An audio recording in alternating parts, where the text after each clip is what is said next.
Welcome back to the final video of the year, the best worst of my purchases for 2024. Now, obviously, some of this gets redundant because some of those have ended up on our Transformers or non-Transformers list, but then there's been others that haven't been able to end up on a list because I've just looked at worse stuff that I've had on loan from people. So, one last video for 2024. This is the best and worst of the stuff that I've looked at, that I've bought for my personal collection. Now, if you haven't seen these reviews, once again, they're on Patreon. If you have seen them, then you're not on Patreon and just watch them on the channel, which is also fine, but that's where the other stuff is. So let's go ahead and get started, and we'll start with the most disappointing. And coming in at number 5 is the Ramen Toys Great White. Once again, I talked about this in the other video, but this is not because it's a bad toy. It's because I expected it to fill some void in my heart that had been there since the original mass toy line. And I think because of the scale, it just didn't fill the void. So it's not because the toy is bad. I just ended up being disappointed because the figure didn't end up doing for me what I needed it to do. But it was no fault of the figure. It has to do more so, I think, with what I actually want and need in my collection, which is one that's in scale with the rest of my collection. And I didn't realize how sort of incomplete this would make me feel, being as though it doesn't quite fit in. Some of these ones that I've already talked about, I'm going to move a little bit faster through. If you want more information, make sure you check out the other videos that I released last week. Number 4 is Guile from SH Figuarts, and I think it's just because Jada Toys has sort of entered the space. And now, while this does feel superior to Jada Toys, I'm not sure if it feels 4 times superior. So that, alongside the fact that SHF has been out of the Street Fighter space for a while, and this was their return, those two factors I think ultimately made me feel a bit disappointed. Number 3, Super 7 Snarf, not necessarily because I was disappointed in the figure, because I knew what to expect, which was disappointment in general. I'm just disappointed with myself that I've spent so much money on Super 7 figures, which are utterly disappointing altogether. Archaic and out of touch. Here's hoping they can get it together. Number 2 is Magic Square Swindle. Once again, it's not that it's a bad figure, it's just that my expectations were so high after dealing with Brawl that when this one came out, it just didn't quite hit the same. There's not as much sort of detail in this one as there is with Brawl that sort of translates over. The legs and hips feel a little bit more rickety. It just feels more so like what I expected a Magic Square masterpiece to feel like, and less how I was impressed by what Magic Square did with Brawl. As a result, pretty disappointing.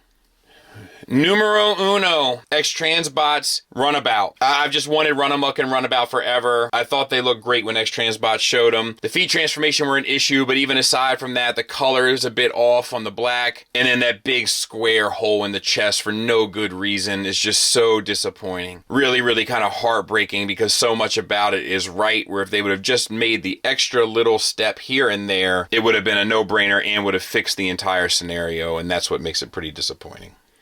And there they all are together. And once again, like, the only one that's really kind of objectively a bad figure here is the Snarf. The rest of them are decent or good figures. They're just disappointing, you know? And what more could you ask for, really, right? You spend your hard-earned money, at least you got something good. Even if you are slightly disappointed, or in some cases very disappointed, at least it's not a, you know, at least it's not a bad purchase, you know? It just didn't quite live up to what you wanted it to.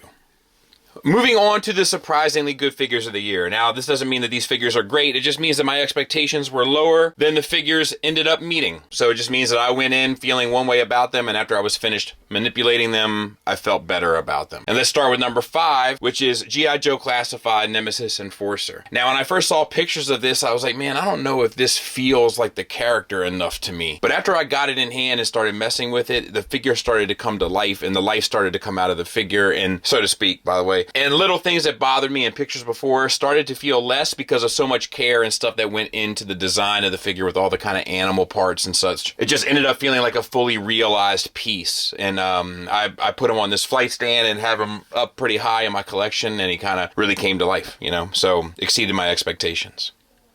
My number 4 is Mafex the Eradicator. I've always thought that this costume was kind of a little too 90s and a little too boring, and he never really did much for me. But then I gotta be honest, the moment that I had him, started manipulating him and see how much care was put into the design of like stuff like the cape and the engineering regarding the articulation, once again, it just started to come to life, and I started to appreciate it for what it was, instead of maybe wishing I was getting something different. You know what I mean? Maybe wishing I was getting a Batgirl or something, but instead I'm getting the Eradicator, and stopped blaming the figure for what it wasn't and started appreciating it for what it was, leaving me pleasantly surprised. My number 2 is Magic Square Brawl. Once again, Magic Square just had an awful lot of ground to cover. This was their first Masterpiece endeavor, upsizing from their Legend scale. You just didn't know how it was going to go, you know, and I was very, very hesitant to kind of buy into it, especially with the plastics that they use for Legends. But feeling the kind of more ABS style plastics in hand, seeing all the paint that they applied, and once again, the kind of proportions end up bringing the figure to life a bit, I was definitely pleasantly surprised, you know, let down by Swindle, but pleasantly surprised by Brawl. You know, and to be fair, had Swindle come out first, I might have had the opposite feelings about Swindle. Does that make sense? But they came out the way they came out. Now, I said this in the non-transforming video, best worst, but I've always hated the way that Bane has looked in the comics, specifically in Nightfall. But Mafex has been on such a run recently that I wanted to pick one up, and getting him in hand, to quote the cliche, I ended up appreciating the design a bit more and was happy that I got him because the figure was just so good that I became happy with the design in some weird way. I know that sounds crazy, but when a figure can make you like the way something looks when you've hated it your whole life, something has to be said for that, and as a result, I'm going to acknowledge it and give him the number 2 slot. And then my number 1 choice is going to MMC Groove. And that's because I love MMC, but one of my biggest complaints about MMC is even when they do everything right, the figures just don't have enough paint on them. And he is an example of when MMC has done everything right and slathered them with paint. And as a result, not only am I most pleasantly surprised by this figure, but I might go on record in saying this might be one of their best masterpiece approaches, period. Objectively. Not to say it's your favorite, but just in terms of getting closest to the quote-unquote masterpiece line, the reputation of what masterpiece should be, this might be the closest they've ever actually gotten. Certainly pleasantly surprising. So there are the most surprisingly good figures, and you know, they're a great batch, you know, and hey, look, I'm never going to be upset about a figure being surprisingly good, you know, so it's nice to take a look at them all together, and they are all good figures and bring back good memories of figuring out like, hey, this is something I wasn't sure about and I actually like it. So how cool is that? Let's move on. So, moving on to the worst figures that I bought this year. Now, they're certainly not the worst figures overall that I've looked at, although some are in the top 5 for sure. They're definitely the worst that I've purchased with my own hard-earned money. So we'll start with number 5. And number 5 is this Overkill from Fans Toys. I get that Overkill is a challenging one to do in the tape scale, but this, like, the more I mess with this figure and have had him in my collection, the less I have learned to appreciate him. And he's not awful, but I haven't bought many awful toys this year. But in terms of what I have bought, although the purchase in and of itself may not, because I don't really feel that way about the rest of the set, this one in particular is really, really bad to me, which puts him on the list for number 5. As low down as I could put him, because I think the set overall is okay. Coming in at number 4 is G.I. Joe Classified Raptor. Now, I'm going to say this for a couple reasons. One, the biggest thing is the Raptor cowl should have just been a molded piece on his head. It's really hard to use any of the head articulation without the cowl losing its sense of realism, and then the entire look is thrown off, which is more than enough to kind of like disqualify him as being a good figure. But the other thing that's bad about this figure is I didn't even know who it was. I'm on my Patreon talking crazy about who I think it is. I'm all sorts of wrong. So I think I honestly had to change the thumbnail on him because I had the wrong name up at first. Like, I was a mess. And it's just another one of those times where, like, I bought a figure that I didn't care about. I should have known better. And as a result, while it may not be the worst thing I've ever handled, it's pretty average for the most part, with the exception of that, the way that that mask works. In terms of what Hasbro produces for the G.I. Joe line, it was the worst. It was one of the worst purchases for me because I have no connection to the character. And honestly, I should have just skipped it. Coming in at number 3, it's Mafex Terminator. Just a very limited figure in terms of what you can do. Really, really challenging to use, really challenging to pose in any cool way outside of just standing straight up and down. And these pistons that plug into the leg there are awful. Have a tendency to come out of the socket, and then it's a bore, or a chore rather, to get them back. It's actually a boring chore in many ways to get them back in. It's not a good figure. It's not bad enough to have made my top 5 non-transforming figures with the amount of figures that I've looked at. But for my personal, it's in the top 3, no doubt. Number 2, Super 7 Wily Kit and Wily Cat. Just very expensive and very archaic. I think I've harped on this enough. They didn't throw you any kind of bone in collecting them in terms of like throwing in Snarf with one or maybe putting the 2 of them together. Just had to bite the bullet on both, pay through the nose for very, very, very less than average figures, making them number 2 on my list. And then my number 1 is 89 Batman. He's just not good, man. Like, and I think if they'd have nailed the cape, he may have still ended up on the list, but been down towards the bottom of it. But being as though he doesn't do much, at least make him look good standing there. And they couldn't do that because they kind of failed on the cape. And had they just nailed that, it would have made all the difference. So as a result, he's just really, really, really a bummer of a figure.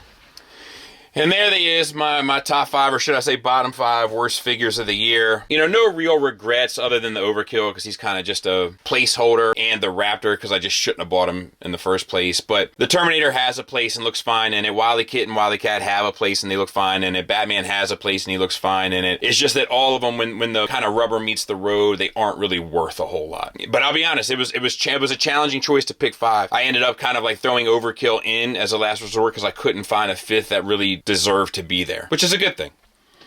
Moving on to the top 5 figures, you've seen all of these before, so I'm not going to take up too much of your time. I am going to say this. This figure, DJ here from Jada Toys, pretty much checks every box all the way down. Sculpt, paint, articulation, materials, build, price, etc. I mean, the price, it's like, I think it's a $25 figure, something like that. Like, it's insane how cheap this figure is for what it gives you. Absolutely, absolutely, absolutely astounding figure. Bravo.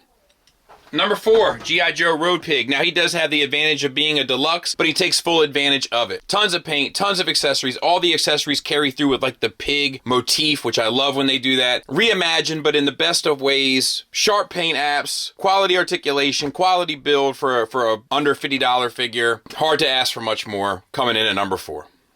Coming in at number 3, Hotspot from MMC, an absolute brick of a figure. Big, blocky, buff, robust bot. Feels like you could throw it against the wall and it would be fine. Plus has the articulation, playability, sculpt work that looks great. Shaping up towards what seems to be at least an interesting combiner from a engineering aspect. Really looking forward to completing the set at the top of next year. But that being said, he comes in at number 3. Number 2, this is the closest thing I've felt to Fans Toys old school vibes in a while. That beautiful metallic paint, a little bit of leeway on the sculpt in order to make it look better than the Sunbow. Just Fans Toys kind of doing what I used to love about them best, and this figure really personifies it and is my second best figure of the year. And numero uno is X-Transbots Long Haul. I think he's the best figure I bought all year, all around. Once again, paint, sculpt, materials, build, transformation, engineering, accessories, everything just does pretty much what I want stuff to do. I wouldn't mind if the transformation was a little simpler, but I don't find this frustrating in the same way that I find like their runabout and run amok frustrating, or even their who was that double agent guy, the good guy, bad guy. You know, this is like a complicated transformation, but not a frustrating one, which I'm okay with. And I love that they made Long Haul look intimidating. And I love that 3 out of my top 5 and my top 3 figures are all Transformers figures for 2024. I don't think it's been that way in a while. I'd have to go back and check the tapes, but I don't think it's been that way in a while, which is nice. It means that like the 3 best figures I bought of the year were Transformer figures, third party, which is nice. Let's take a look at them. And there they are, my top 5 figures of the year. And I think it's a solid offering. I'm actually surprised that I don't have a better choice of a 1/12 scale figure over DJ, but it is what it is, and it ain't what it ain't, as my buddy Gomez would say. So that's the top 5 figures that I bought purchase-wise for 2024. Let's wrap it up. Let's look at them all. So there it is, 2024.